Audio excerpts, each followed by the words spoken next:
I would say to the House, as I said to those who joined the government, I have nothing to offer but blood, toil, tears, and sweat.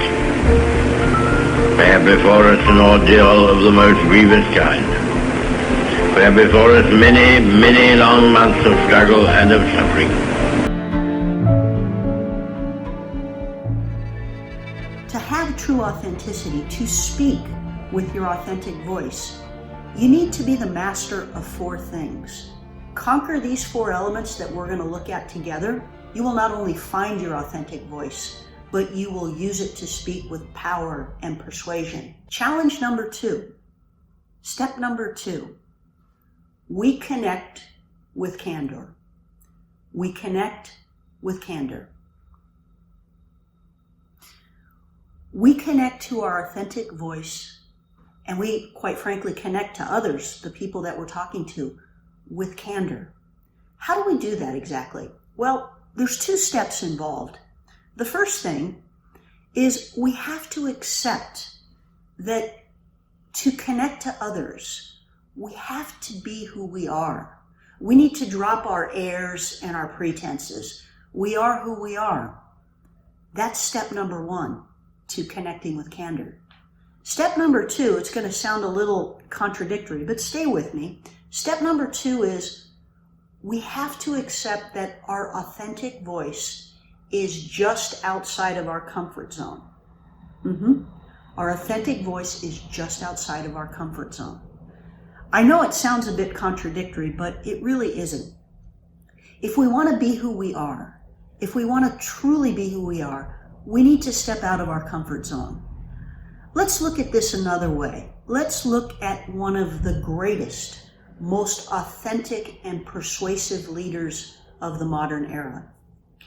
And the person I want to talk about next is Sir Winston Churchill. We all know him in history, but many don't know that Churchill had a speech impediment that he coped with throughout his entire life. And historians have argued, you can do the research and you'll see historians argue whether it was a lisp or a stutter. It doesn't really matter because it's something that was very challenging, very humbling, and at times very embarrassing for him. And in fact, if you listen to his speeches, we're going to listen to an excerpt in just a moment. He struggled with words that began with S. He struggled, and as you listen to his speeches, knowing this, you'll hear it. But Churchill was determined to be a great public speaker, and he used his struggle to pronounce words that began with S in a very charming and endearing way. And most important, Churchill never tried to hide his impediment. He never tried to be anything other than his candid, authentic self. And he used this to his advantage. And in doing so, because he was candid, because he spoke and connected with candor, he embraced and used his authentic voice. Let's listen to a short excerpt. I would say to the House, as I said to those who joined the government, I have nothing to offer but blood, toil, tears, and sweat. We have before us an ordeal of the most grievous kind. We have before us many, many long months of struggle and of suffering. You ask, what is our policy? I will say, it is to wage war by sea, land, and air, with all our might, and with all the strength that God can give us, to wage war against a monstrous tyranny never surpassed in the dark and lamentable catalogue of human crime. You may have heard a little bit of the struggle that he had, or the different pronunciation with words that begin with S, but what we really just heard was an excerpt from one of the greatest orators of the modern era, who gave one of the most persuasive, impactful speeches during a difficult and challenging time in the world's history. That's what we remember. Let's look at some other examples on the importance of candor and how we connect with candor. We can talk about the rise of populism, which we've seen all over the world. And it's interesting, many experts believe that this has been because of leaders who have been able to forge connections with the forgotten, those people that felt that they were rejected by the elitists. And because we're going to talk about some contemporary political leaders, I feel obligated to just drop a quick political disclaimer. In talking about political leaders of the day, I am looking at one thing, and I'm looking at how well they communicate. I think we want to use that as a learning tool. I really don't care about their political opinions for purposes of this, and I'm not selecting people, whether they're right or left, conservative, liberal. I'm not commenting about anybody's opinions, but I am, for purposes of talking about persuasion and communication, I'm looking at their methods and means of communication because they will provide us with important learning tools. Okay, enough of that.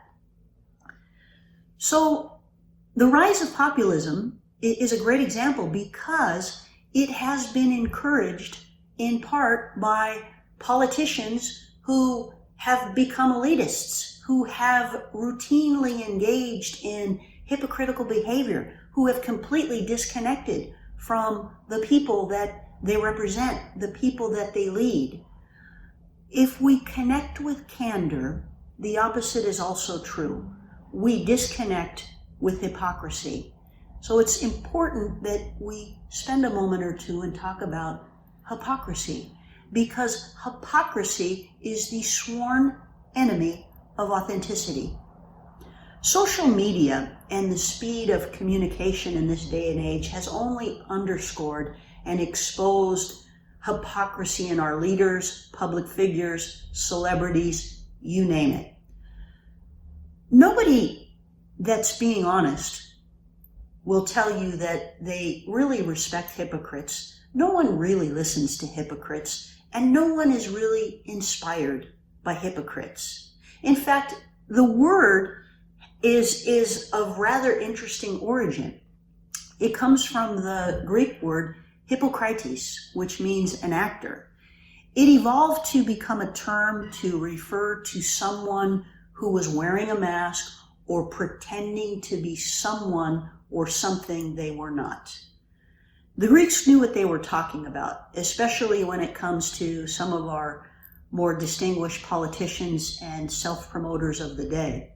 And in fact, two very easy recent examples come to mind that illustrate the dangers of hypocrisy, especially when it comes to communicating with authenticity. The first example I want to talk about is Elizabeth Warren, who is a brilliant senator. She's very smart. She is a senator from the Commonwealth of Massachusetts, was also a candidate for president. But Elizabeth Warren has had problems with authenticity.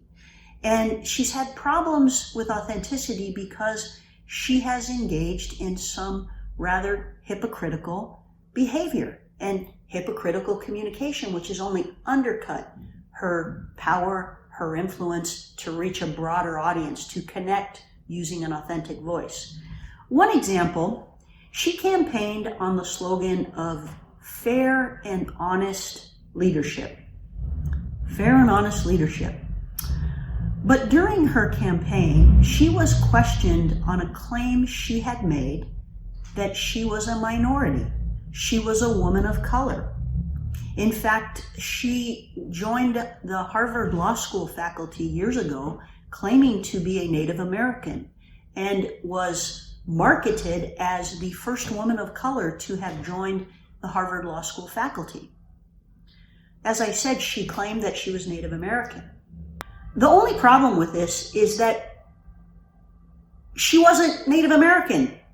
And what was even worse is she dug herself even in deeper by claiming that she was only being her authentic self and that her authentic self was as a Native American. She even went and got one of those DNA tests and used it to try to prove that she was Native American.